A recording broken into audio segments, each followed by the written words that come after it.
injury.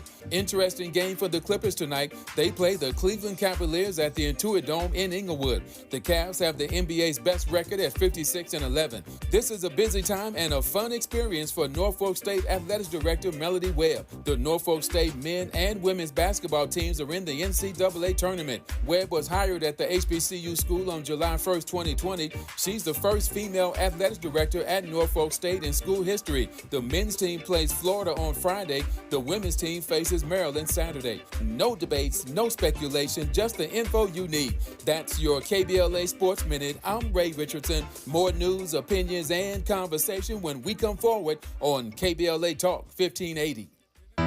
Hey, this is Zoe Williams, the voice of reason, and for over 20 years, Parkside Economic Development Corporation has served Leimert Park and surrounding communities, empowering tomorrow's leaders and changing lives. Parkside EDC has awarded over $400,000 in college scholarships while sharing economic principles of the Big Five of money with students and their families. Parkside EDC partners with organizations like the Brotherhood Crusade to assure our youth have the financial acumen to succeed. Parkside EDC provides families and businesses with financial insights, offering free online, on-site, and on-air B-Warp presentations. The Black Wealth Attainment and Retention Programs helps our community acquire, sustain, and pass down legacy wealth. High school seniors can apply for this year's scholarship awards at parksideedc.org. Scholarships will be awarded at Parkside EDC's Gospel/Jazz Brunch on Sunday, April the 27th. For details, tickets, or donations, please visit parksideedc.org. This is a community call to action from KBLA Talk 1580.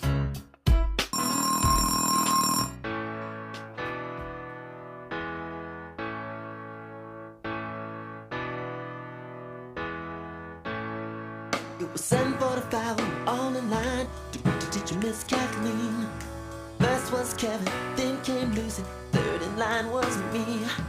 All of us were ordinary compared to Cynthia Rose. She always stood at the back of the line, a smile beneath her nose. Her favorite number was 20, and every single day. If you asked her what she had for breakfast, this is what she'd say. Starfish and coffee, maple syrup and jam, butterscotch clouds and a tangerine, a side order ham. If you set your mind free, baby, maybe you understand.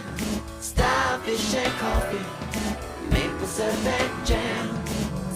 Look, that's what we're talking about when we talk about radical imagination. Radical imagination. Prince got a radical imagination. If you set your mind free, baby, maybe you'll understand, right?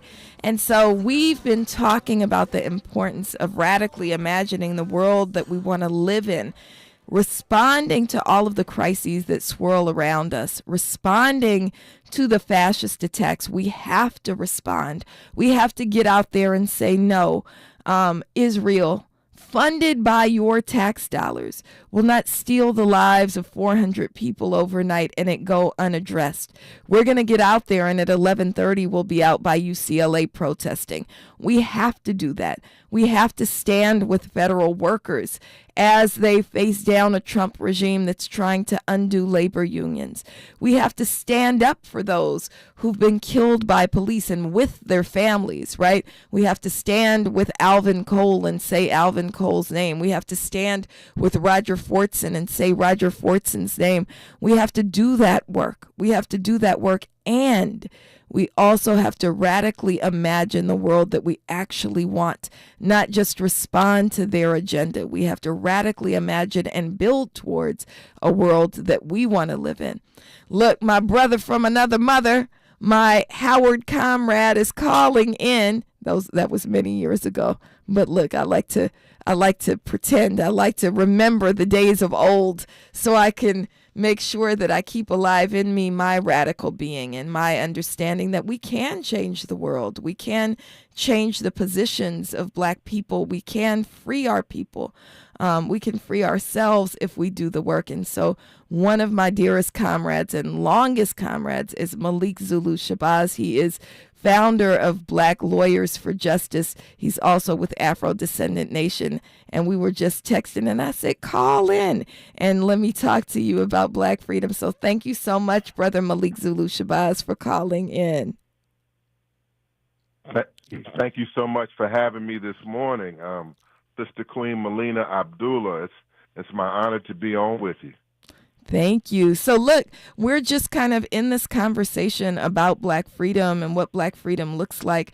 One of the things that I was sharing is the importance of us building towards alternative visions, absolutely responding to crisis moments and doing something more than that. Brother Malik, you've been one of the people who's been visioning a world of Black freedom for a mighty long time. And I love that your vision for Black freedom is a world vision, right? It's not confined to the United States. When we talk about Afro Descendant Nation, when we talk about the work that you're doing with Black folks in South Africa and in Egypt and all around the world, just very quickly, and I'm putting you on the spot, not expecting you to stay for very long, but I'm, as we text, I'm going, call in. What is your vision for Black freedom? How do we build towards freedom even in the face of fascism? Yes, ma'am. Thank you for the question. I want to acknowledge our roots at Howard University because that's where we were taught to struggle in the late 1980s and the early 90s. We were baptized in struggle, and I know it can be stressful for those in the audience who try to figure out that why is it always so much struggle in America and for Black people, and that's just how it is. We're born with the assignment to struggle against any number of attacks.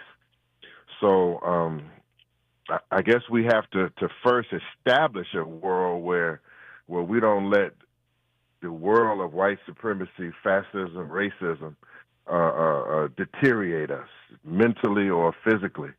And understanding the fact that we are in a 550-year-old struggle, and that Harriet Tubman faced harder times, and Minister Malcolm X faced harder times, and Angela Davis was on the run and faced hard times, and these are wicked times, but this is a wicked country, and we are a resilient people. We must understand that we are a resilient people, and therefore we can't let anything bring us down. Okay, so my dear Queen, we come to birth in struggle at Howard University. Howard University is very important. It has produced a wide variety of Black servants of different types. Now, Howard University produced the last presidential candidate and vice president, Kamala Harris.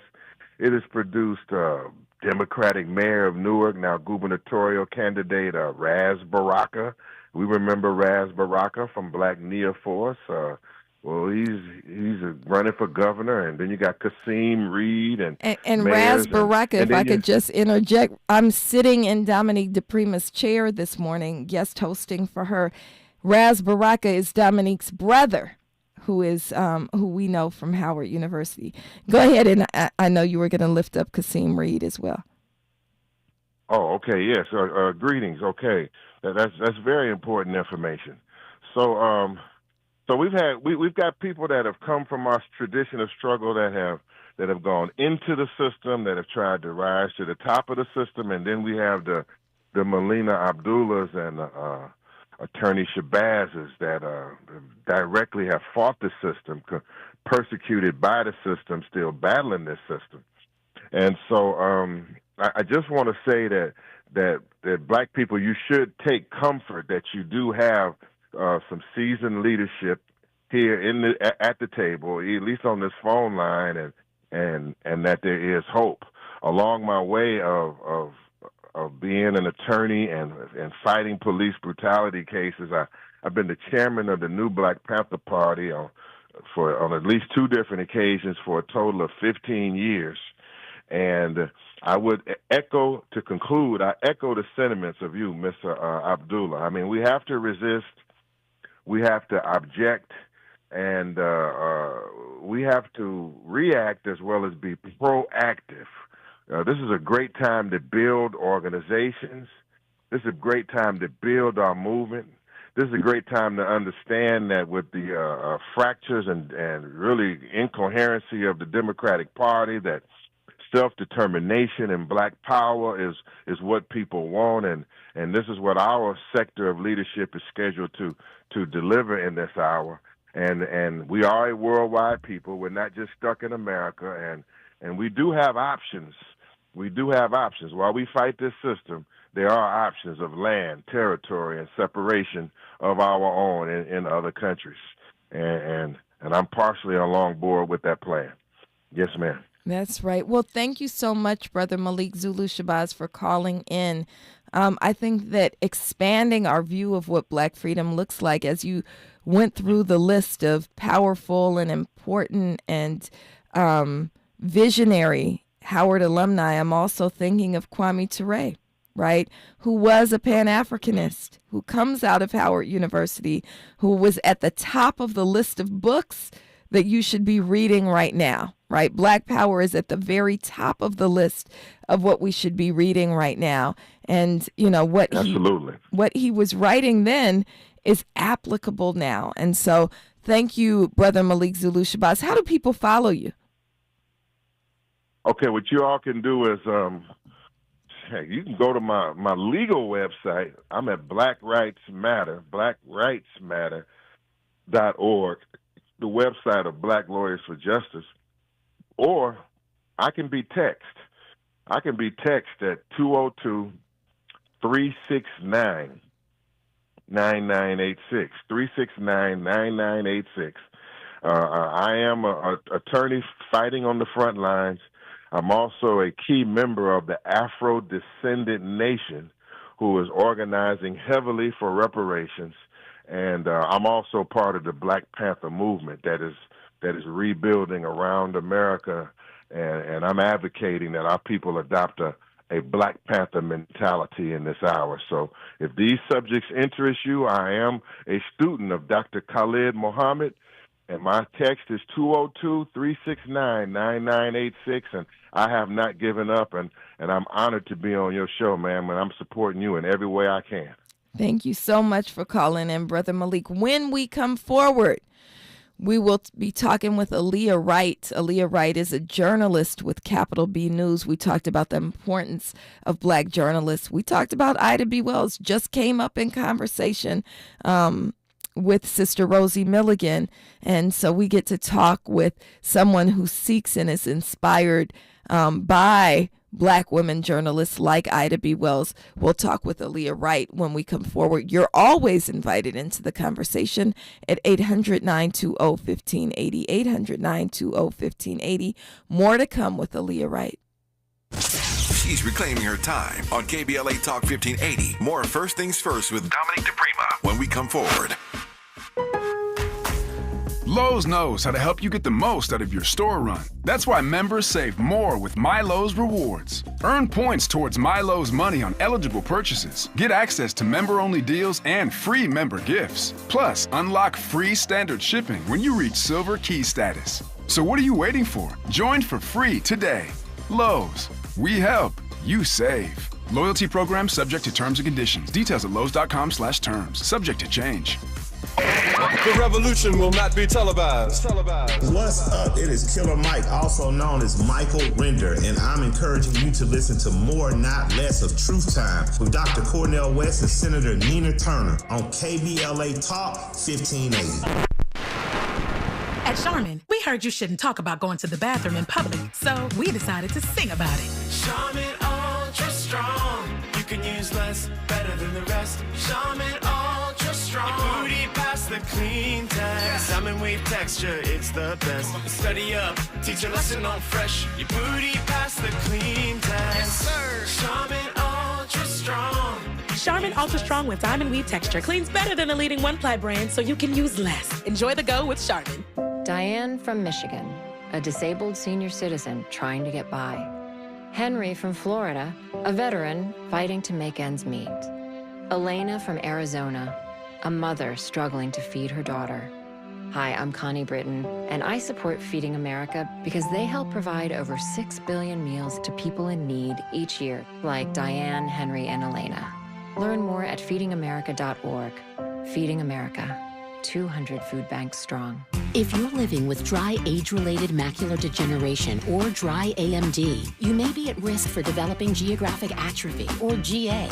GA can be unpredictable and progress rapidly, leading to irreversible vision loss. Now there's something you can do to slow it down and get it going slower. Izervay is proven to slow GA progression. Izervay gets GA going slower. Izervay or avacincaptad pagel is a prescription eye injection used to treat GA. Don't take it if you have an infection or active swelling in or around your eye. Izervay can cause eye infection, retinal detachment, or increased risk of wet AMD. Izervay may temporarily increase eye pressure. Your vision may be impaired after an eye injection or exam. Don't delay. Ask your doctor about Izervay today. Izervay gets GA going slower.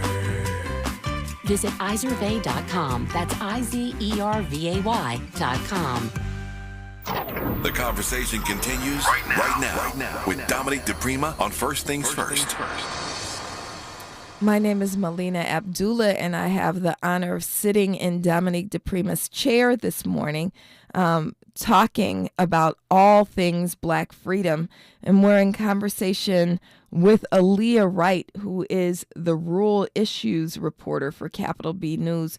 Grateful to have Sister Aaliyah on. Sister Aaliyah, before you joined, we were talking about the importance of reading, and Rosie Mulligan called in and lifted up the name Ida B. Wells and was talking about the importance of having Black independent journalists who tell the truth, because she was saying that lots of these outlets and lots of these mainstream journalists tone it down and don't tell the truth. But Sister Aaliyah, I'm just reading your article on what's happening to Black farmers, and you are telling the truth. Grateful to have you on this morning. I am honored to be here, so thank you for inviting me. Yes. Sister Aaliyah, can we start by talking about your article that was just published this morning on the USDA promised loan relief and then repealed it? Black farmers are fighting back. Black farmers didn't get the loan relief that they were promised. What's happening there? Yeah, so we've been covering this particular issue for a couple years now. And the basis of this lawsuit that Black farmers have filed against the U.S. government is rooted in the American Rescue Plan Act that was passed under the Biden administration. And within that legislation, they were planning to forgive debt relief for socially disadvantaged farmers, which includes Black farmers, Asian farmers, Hispanic farmers, and Native American farmers. However, there were a number of white farmers who decided to sue the United States Department of Agriculture for reverse discrimination, basically saying, hey, these funds aren't going to us, we're going to be left out, and so now we're going to sue to stop this program from happening. And so when that happened, the program was caught up in the courts, and eventually Congress decided to repeal that program and create a new program or a new iteration of that program in the Inflation Reduction Act, which broadened the assistance to basically any farmer who had experienced discrimination at the hands of the USDA. So it opened it up to white farmers as well. And so these 4 Black farmers, including John Boyd, who is the president of the National Black Farmers Association, who's spearheading this, said, no, we're going to file a lawsuit. This isn't right. And the government basically broke their promise because these farmers were, these funds were allocated to these farmers who agreed to the terms, for this loan relief and had sent back these forms to the USDA to get that relief, and then they weren't able to get it because the program was repealed. So now it's in the U.S. Court of Appeals for the Federal Circuit they recently heard oral arguments on behalf of the farmers and the U.S. government, and now we're just waiting to see what happens next. Right. So Black farmers are not getting the relief that they were promised, and that's important to all of us. I know folks here in Los Angeles, but also folks in other more urban settings, and many Black folks live in urban settings, right? Sometimes we don't think about rural issues. We don't think about, we've heard on the news about Black farmers, but why are Black farmers and why are these issues important to all Black people? I mean, I think these issues are important because this is how we get, food on our tables. Black farmers are at the root of, growing our food and being able to, have that food to be accessible in markets so that folks can go to the grocery store and you're able to, buy fresh produce. You're able to buy, variety of meats and all sorts of things. And it comes from our farmers. And so, we know in this country it's been a challenge for Black farmers in terms of accessing markets, like having their foods in the grocery stores or getting contracts to sell their food more broadly to more groups of people. They've been locked out of federal resources when it comes to loans. I mean, we're talking about a loan program here that was taken away from farmers because of the historic discrimination that they've experienced. So farmers are, important to, our foodways and us being able to eat healthy and get fresh food. And so it's super, super critical that we're able to support these farmers in light of, all of the things that are happening in the federal government. Now, is it just me, or is farming becoming something that folks are more in? Now, I'm born and raised in Oakland, right? I've only ever lived in urban environments. I'm from Oakland, went to college in D.C. Now I live in Los Angeles. I've never lived anywhere close to rural, although my people are from Beaumont, Texas, right? Is it just me, or are people like me having an awakened interest in issues like farming? Like when we think about the price of eggs, I actually said to myself, I went to the grocery store, and Aaliyah, where do you live now? So I'm from Mississippi, but I'm currently in Maryland. Okay. So I don't know where in Maryland you're from. I don't know if this egg crisis has hit y'all, but I went to the grocery store, and I kid you not, a dozen eggs was $15. And I'm sitting here going, I could probably just buy a chicken. And I don't know if Instagram is reading my thoughts or not, but somehow on my algorithm, all this stuff about farming is coming up. And then I realized buying a chicken isn't really viable because you got to do all this stuff. You got to have like all this equipment. It's not as easy as it seems. You don't just get to buy a chicken and treat it like a cat. You got to have a chicken coop and all this stuff to dispose of the droppings. And I'm not doing that. I'm not doing all that work. But there seems to be a renewed interest in things like that. And when I talk to my friends, I'm not the only one who thought about buying a chicken. I'm not the only one who's thinking about my backyard and going, oh, wait, how do you replant celery? Do you see that? Is it just my news feed, or are people having an interest in food sovereignty, even in urban areas now? Yeah, I am seeing an increase of people taking, a liking to farming, or even simply wanting to learn how to garden, how to grow their own collard greens, how to build a garden in their backyard, wanting to start small so they can grow their own food. And I think part of it, through conversations I've had with folks, is that Black farmers are aging out of the industry. A lot of the Black farmers now are, older than 50. And so there's younger folks who are, 40 and under who are starting to enter this industry. I mean, right now there's less than 1% of Black farmers, which is not a lot in the ag industry. And so I think there is mentorship happening. There is words of encouragement. There is folks trying to teach folks the skills so that we can ensure that like Black farmers don't just die out and that they have a stake and a place in this space. So it's not just on your feed. I'm having those conversations and folks are most definitely interested. So people are interested.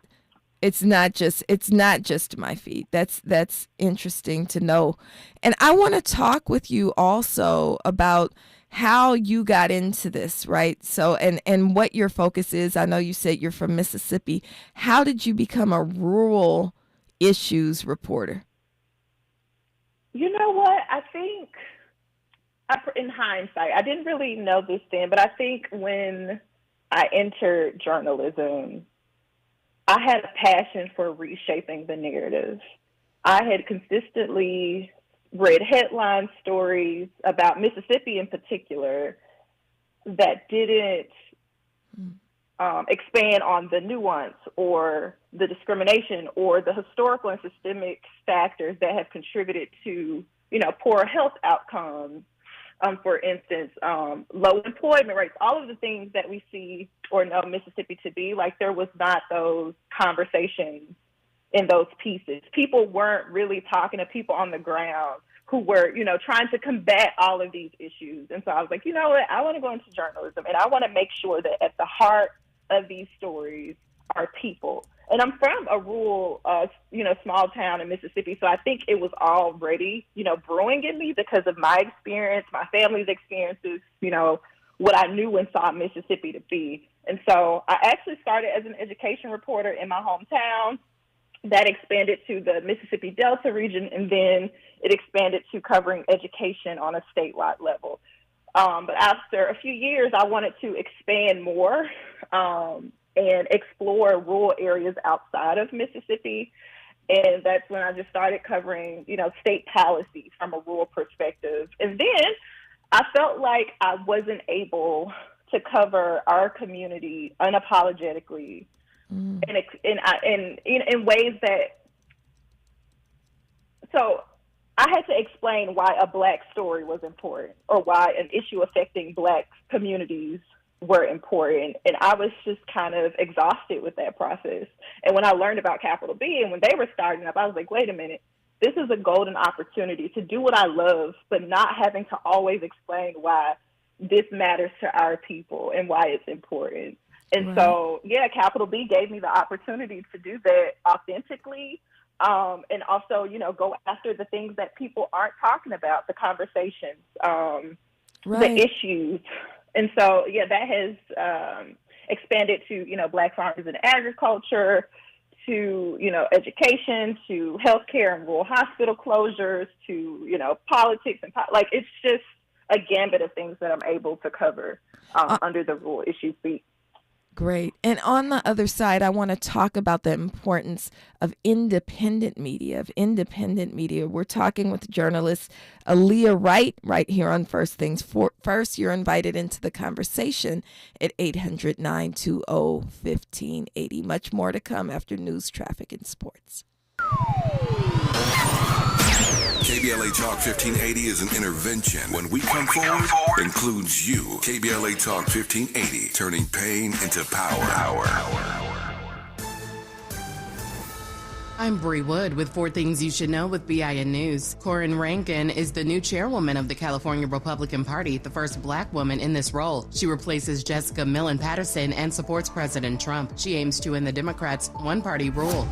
President Trump is not a fan of the Broadway hit Hamilton. Speaking before a board meeting at the Kennedy Center Monday, Trump said he never liked Hamilton very much. Hamilton canceled its Kennedy Center run after Trump ousted the center's leadership and made himself chairman.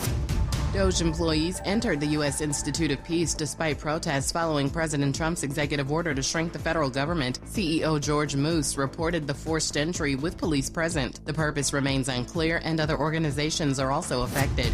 And rapper Playboi Carti has broken a Spotify record. On Friday, the rapper released his 3rd studio album, Music, making it the platform's most streamed album in a single day this year. Get BIN News on demand 24/7 on the iHeartRadio app. Think It Up is an initiative to activate student-powered, teacher-led learning projects. Students and teachers, how can you spark great learning experiences in your classrooms today? Join at thinkitup.org. Is this the tackle? This is the KBLA Sports Minute with Ray Richardson. The Lakers continue to get it done without LeBron. They beat San Antonio Monday night 125-109. 30 points for Austin Reeves. Luka Doncic had 21 points and 14 assists. LeBron has been working out the past 3 days, but no word yet on his return. LeBron has been out since March 8th with a groin injury. Interesting game for the Clippers tonight. They play the Cleveland Cavaliers at the Intuit Dome in Inglewood. The Cavs have the NBA's best record at 56-11. This is a busy time and a fun experience for Norfolk State Athletics Director Melody Webb. The Norfolk State men and women's basketball teams are in the NCAA tournament. Webb was hired at the HBCU school on July 1st, 2020. She's the first female athletics director at Norfolk State in school history. The men's team plays Florida on Friday. The women's team faces Maryland Saturday. No debates, no speculation, just the info you need. That's your KBLA Sports Minute. I'm Ray Richardson. More news, opinions, and conversation when we come forward on KBLA Talk 1580.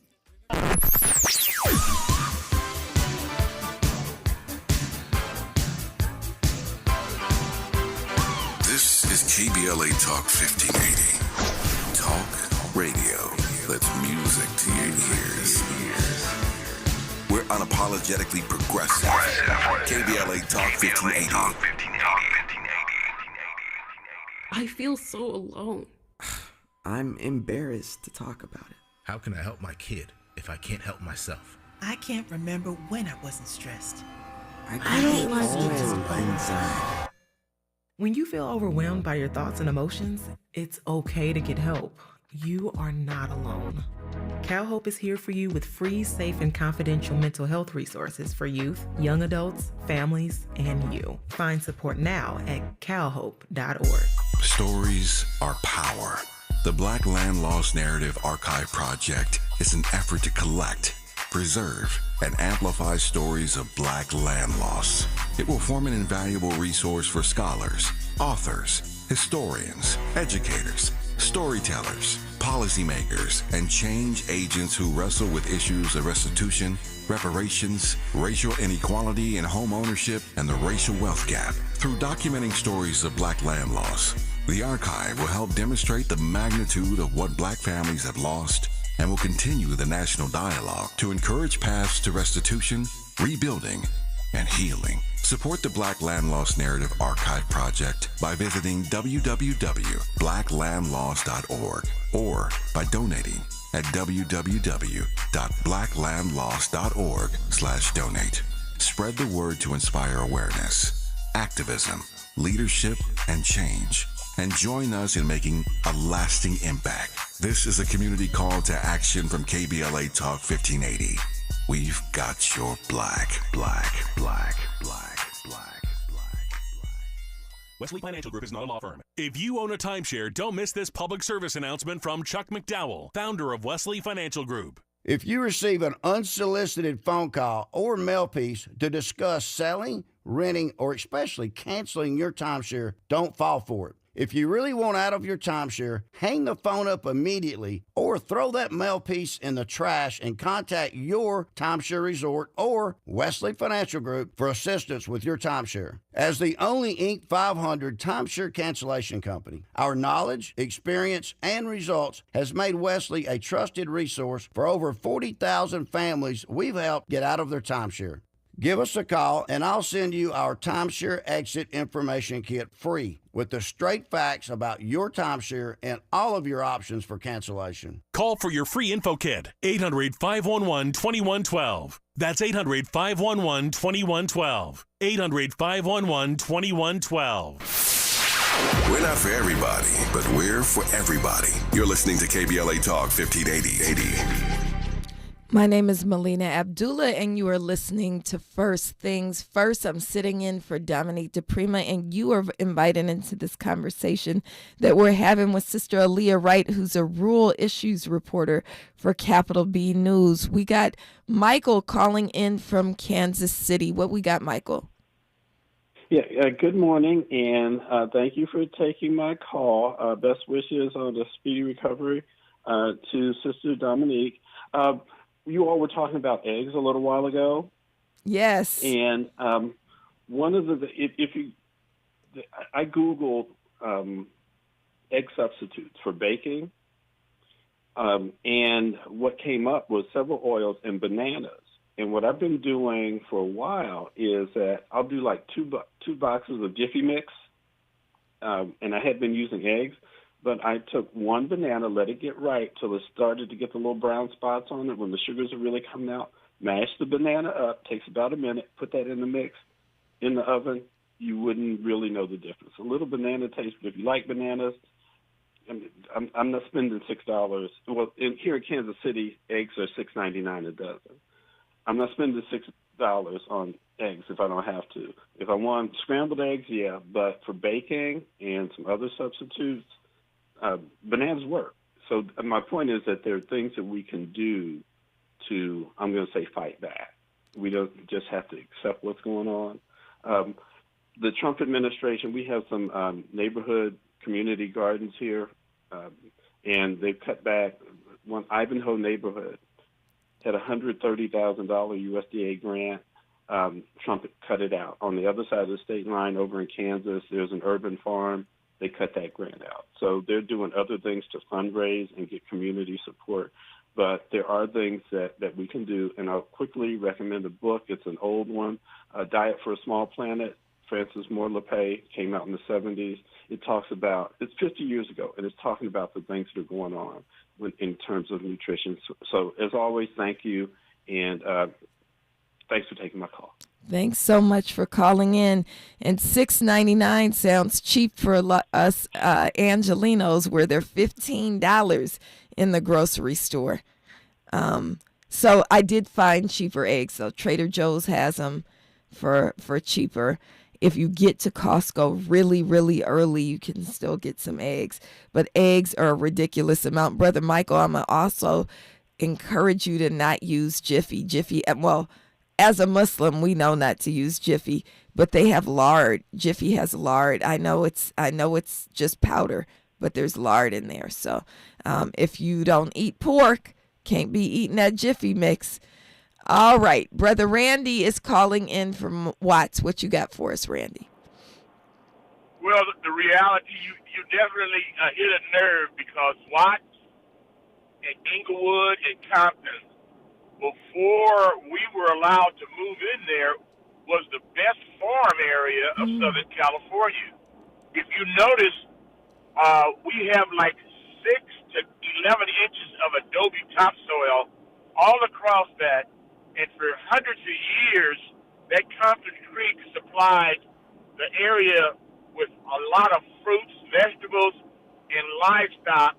And then the manufacturers come in like Firestone and Goodyear, General Motors, and they bought those farms. Matter of fact, where Jefferson High School is, and they built Central Avenue, they bought that from the Beacons family, which that was a large farm. So, I mean, we had chickens when I was growing up. We had incinerators because we didn't have any trash collections in the Watts area. And my mom had a garden. We grew everything from grapes to cucumbers and watermelons. And we was doing all that between Avalon and Central Avenue. So we wanted to, I understand you just can't buy a chicken, but if you really want to have some fun and know that you're surviving, hey, urban farming is a fun thing to do. Thank you so much for giving us a history of Watts, right? We have to remember that California is also a farming state. Everything between Los Angeles and the Bay Area is pretty much farmland. And so California is a farming state. And even in Los Angeles, there were farmlands that were to be used. We see black folks especially talking about urban farming, right? And there's a lot of urban farming happening. We know about the gangster gardener from Los Angeles teaching us about urban farming. Right around the corner from my house on Crenshaw, there's a neighborhood farm where people can go and grow their own crops. And as we talk about crises in food supplies, I think people are talking more and more about the importance of food sovereignty. I know in Detroit, there was a recent case, and I would love to hear Sister Aaliyah weigh in on the kind of criminalization of urban farming. There was a sister in Detroit who had an urban farm who was actually arrested, criminalized for her urban farm, and Black Lives Matter Detroit had to take on her case, and thankfully she won part of her case, but she's still being sued by the city for daring to grow crops for Black people in Detroit. And so we have to think about why they don't want us to have food sovereignty and why that should be something that we might want to consider. So I got a lot of extra room, or a little extra room in my backyard. I'm going to try to figure some things out, especially as my Instagram feed teaches me. I don't even really have to plant seeds, that you can just cut off the top of celery and stick the bottom of it in the ground. You can put some potatoes in a sack. Did you know that? I didn't know that. You can grow potatoes in a sack. Those little sprouts that come up actually grow new potatoes. I didn't know any of that. So all of that is of interest. And I think that, and Aaliyah, what we're supposed to talk about on this side of things was the importance of Black independent journalism. And your work as a Black independent journalist with a Black news outlet that is not corporate sponsorship, right? It's, I think Capital B is a nonprofit, isn't it? Yes, it is. Okay. So what gives you the freedom? Why is that different? I often quote the African proverb, until the lion tells the story, the hunter is always the hero. And for me, Black independent journalists are our lions who tell the story. So how do you have the freedom to tell truth and, tell the authentic and genuine stories of Black people, both as a journalist, but also working for a Black outlet that's a nonprofit outlet? Yeah, I think first, being a nonprofit gives us, the room to do that. Like, we're not, constrained to advertisers or, those sorts of dollars to make sure that we're able to survive, financially, or, whatever inputs they might have on certain stories, those sorts of things. We're not competing for advertiser dollars. So it doesn't hinder our editorial vision and what type of stories we want to cover. So there's that, being a nonprofit and getting our, funding from, donors and foundations, getting grant funds and those sorts of things. And also, individuals, folks who are becoming members and donating, one-time payments or, monthly or whatever their situations are. People are really invested in our work and they want to see us continue to do it. So those are the ways that we're able to support ourselves in that way. And I think having strong editorial leadership that is committed to telling the truth, right? Like, that is our duty, that is our responsibility to Black communities, is to do that, make sure that we have the facts and call out things, that aren't right. If it's injustice, if it's misinformation, if it's calling, politicians out on their lies and correcting the record. That is our job to do that. And so it's freeing and liberating to be able, to do that work with the support of strong editorial leaders, but also the support of our audience. That's why Capital B is able to expand into, we have a newsroom in Atlanta and a newsroom in Gary, Indiana, because people see the value and how critical our work is, especially, in this political climate where there's so much happening, right? Like, so much news happening, and having to break down what this stuff means for us, and why it's important to, a number of things for our audience. So I would say those are the reasons why, it's been amazing and rewarding to be a Black journalist at a newsroom like Capital B, where we're allowed, to basically go there, but making sure that, our work is factually accurate and rooted in truth. That's right. And it's Capital B as in capitalize the B in Black. Is that what it is? Oh, yes, ma'am. Yes. Capital B, B is in black. Yes. That's right. That's right. I haven't had an opportunity to talk with you very much, but Christina Carrega, we talk with her all the time. I organize with Black Lives Matter Grassroots, and Christina Carrega has just been pivotal in advancing stories, right, as Black Lives Matter comes, leaves the headlines of mainstream media. And the streets of D.C., right? Christina Carrega continues to follow many of the stories that are so important for Black people and struggles for justice. And I'm grateful to hear from you about the rural issues that we face.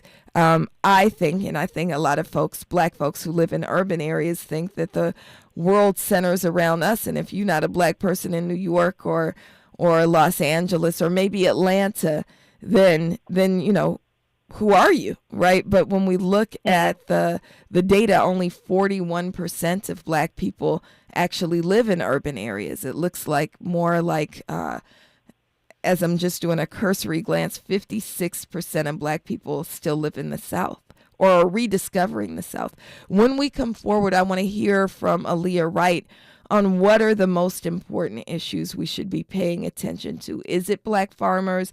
Is it, I see the piece that you wrote on Gullah communities and the preservation of really traditional Black culture. And I'd love to hear from you on that when we come forward right here on First Things First. More of First Things First with Dominique DiPrima when we come forward.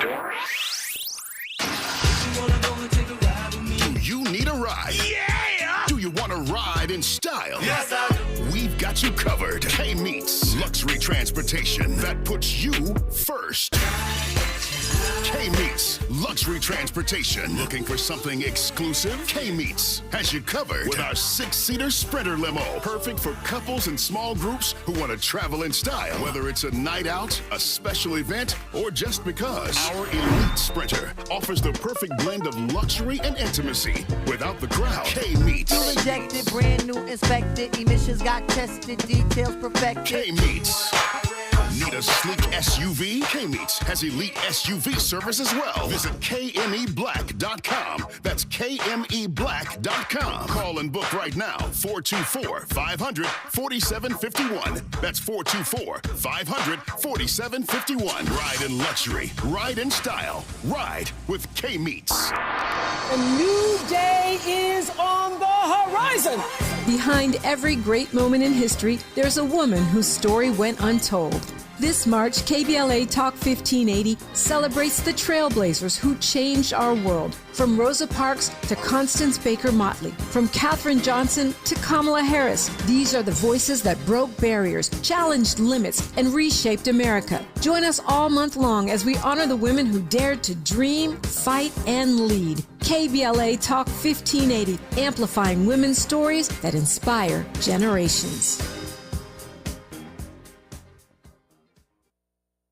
Time is up. The IRS is in full collection mode for 2024, issuing liens, levies, and garnishments to anyone who has a past tax debt or unfiled tax returns. Don't wait till it's too late. Your paycheck and bank accounts are at risk of being seized. Call now and stop the collection process today. If you're living check to check, no matter how much you're making, you still may qualify for the Fresh Start programs offered by the IRS to reduce or even eliminate your tax debt. It's just a 5-minute call to get your options, and it's free. If you owe back taxes, have years of unfiled tax returns, under audit, have a wage bank levy, or finally just want to sleep better, business or personal, call the experts at Republic Tax Relief while there's still time. A+ rated by the Better Business Bureau, and tough. This veteran-owned company has the fight you need to take on the IRS. Don't go at it alone. The call is free. Call their hotline number now, 800-652-1714. That's 800-652-1714. Find out if you qualify today. Call 800-652-1714 or go to republictaxrelief.com.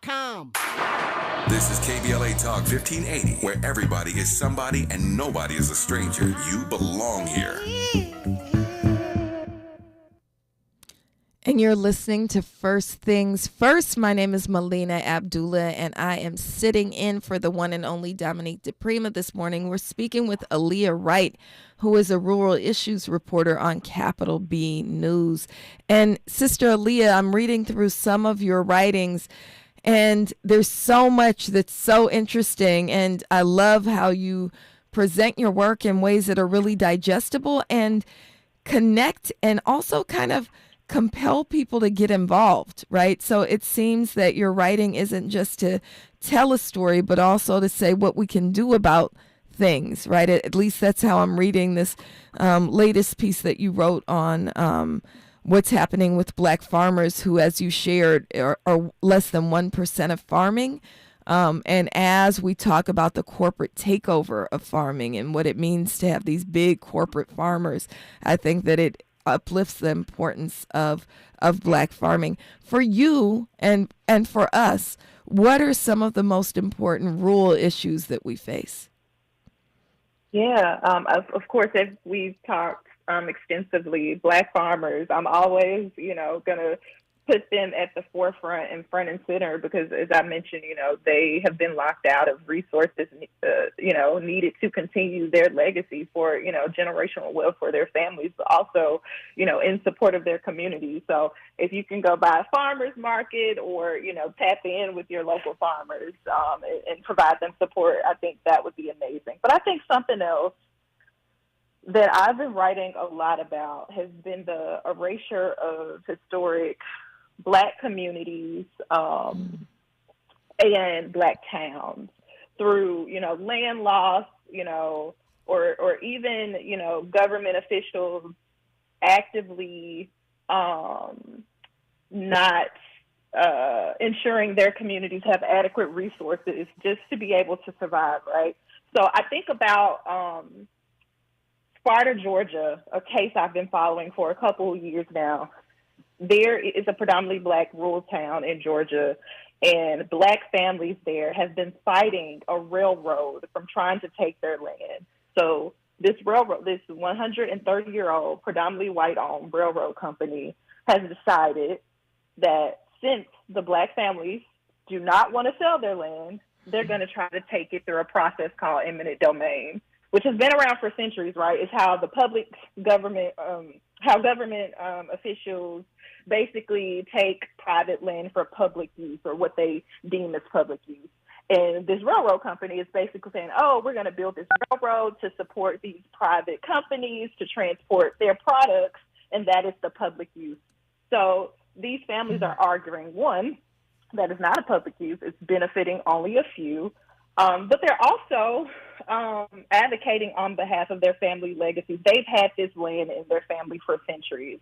They've been able to feed their family, feed the community, use, the profit they've made to send their children to college, generations, to college. And so that's one of the cases that I've been following, how, these entities are trying to take, what is so critical, having land, which we know is hard to come by these days. I also think through the case of Sapelo Island, Gullah Geechee community who has been around for centuries, and how they have been fighting their county and state government just for basic services, water and trash collection, ensuring that, their dock is stable. Their dock is what basically the entryway to get to their ferry to get to the mainland. And unfortunately, a tragedy happened last October when they were celebrating their heritage on the annual Gullah Geechee Day, where 7 elders unfortunately died after that dock collapsed. And it was due to neglect by their government officials for not ensuring that it was stable. And so it just, speaks to this, broader conversation about how, we have to continue to fight in the face of adversities, whether it's against a railroad company or your own government, and just trying to survive and make sure that, generations after you are able to, take pride in the community, in the culture, and the heritage, and you're able to pass that on. So I think that's something that should be paid attention to. Like, it's not just happening Sapelo Island, it's not just happening, in Sparta, it's happening in small towns all across the country. Right. And when you talk about land loss, that's something that we can really relate to here in Los Angeles. Although we're not a rural community, when we think about the Altadena fires and the decimation of, the highest population of black home ownership in the country. 81% of black people in Altadena owned their homes. And when we talk about those fires and the way in which, a corporation was allowed to just run roughshod over a black community that resulted in the complete burning down of tens of thousands of people's homes. I think we relate to what you're talking about with land loss. So it's absolutely true in rural environments, but it's also, it can hit us too in even places like Los Angeles. Sister Aaliyah Wright, how do people follow your writings and your work? Yes, you can always go to capitalbnews.org. My story, as we talked about earlier today, about the farmers suing the government over repealed debt relief, that's the center piece on the website. So you can just click there. You'll see my name and other pieces of writing. I'm also on Instagram and Blue Sky if you're there, and you can just, search Aaliyah Wright and I'll pop right up. Yeah, I really encourage people to read this new article that came out just this morning, and we can talk about what we can foresee with the Trump regime coming in. Is he gonna stand up for black farmers? I wouldn't put my dollar on it, would you? I don't think so. If we look at his history, even with the trade war in his first term, when he created a subsidy program to help farmers, literally 99% of that money went to white farmers. So if we look at his history, I'm not sure if black farmers will be supported under this administration. Right, especially when he says nothing black should be supported, right? No, if you say the word black, you are violating the law. If you, he's only supporting things that don't specify race, which we know is code for we only supporting white stuff. So that's what I think we can expect with the Trump regime. Also, when we talk about, even if we get the right court ruling, even if it's this ruling is now in the Court of Appeals, is that what's happening? Yes, it is. Okay. So even if they go our way, we've seen the Trump regime just yesterday refuse to abide by judicial rulings. And so I think that those are all things that we should be on high alert around. Stay tuned and stay plugged in with what's moving in rural communities. We want to stay plugged in with the work of Aaliyah Wright and Capital B News. Capital B News website, again, is capitalbnews.org. Is it .org or .com? .org. Okay, capitalbnews.org. Thank you so much for joining us, Sister Aaliyah Wright. We want to invite everyone into the conversation that we'll have coming forward. We're going to talk about the Divine Nine. We're going to talk about what is the responsibility of the Divine Nine, of black fraternities and sororities, especially as we face down fascism. Our guest will be Lawrence Ross, talking about all of those things right here on KBLA. You're invited to call in at 800-920-1580, 800-920-1580. You a member of a Greek letter organization, a Black Greek letter organization? Give us a call and let us know what you think we should be doing. Do we condone behaviors that betray most of the black community and advance individuals, or are we challenged to be of service to the whole of black people? That's coming forward right here on First Things First. KBLA 1580 Santa Monica. I'm Bree Wood with 4 Things You Should Know with BIN News. Corinne Rankin is the new chairwoman of the California Republican Party, the first black woman in this role. She replaces Jessica Millen Patterson and supports President Trump. She aims to end the Democrats' one-party rule. President Trump is not a fan of the Broadway hit Hamilton. Speaking before a board meeting at the Kennedy Center Monday, Trump said he never liked Hamilton very much. Hamilton canceled its Kennedy Center run after Trump ousted the center's leadership and made himself chairman. DOJ employees entered the U.S. Institute of Peace despite protests following President Trump's executive order to shrink the federal government. CEO George Moose reported the forced entry with police present. The purpose remains unclear, and other organizations are also affected. And rapper Playboi Carti has broken a Spotify record. On Friday, the rapper released his third studio album, Music, making it the platform's most streamed album in a single day this year. Get BIN News on demand 24/7 on the iHeartRadio app. Think It Up is an initiative to activate student-powered, teacher-led learning projects. Students and teachers, how can you spark great learning experiences in your classrooms today? Join at thinkitup.org. Is this the This is the KBLA Sports Minute with Ray Richardson. The Lakers continue to get it done without LeBron. They beat San Antonio Monday night 125-109.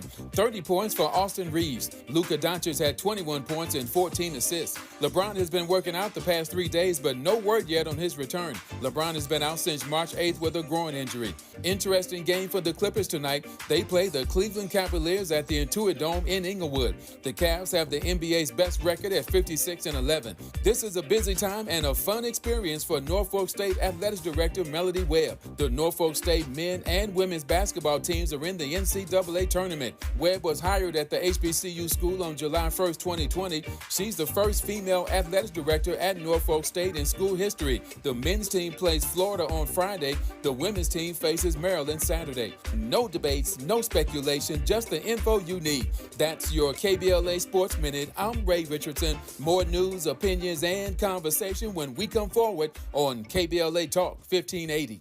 KBLA Talk 1580 is pleased to announce that, like George and Weezy, Well, we're moving on now. earlier this year, we were named as semifinalists for the American Climate Leadership Awards 2025. Wait for it. Wait for it. You ready? KBLA Talk 1580 was recently selected as one of 10 finalists being considered for this prestigious award.